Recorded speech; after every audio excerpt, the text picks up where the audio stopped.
Siya pala ang ex-BF ni Kylie na boyfriend ngayon ni Bea.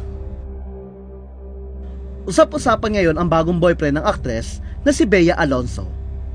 Ito'y dahil di umano'y ex-boyfriend ito ni Miss International 2016 at aktres na si Kylie Versosa. Kamakailan lamang ay sinuwalat ng talent manager na si OG Diaz na may bago na ang boyfriend si Bea.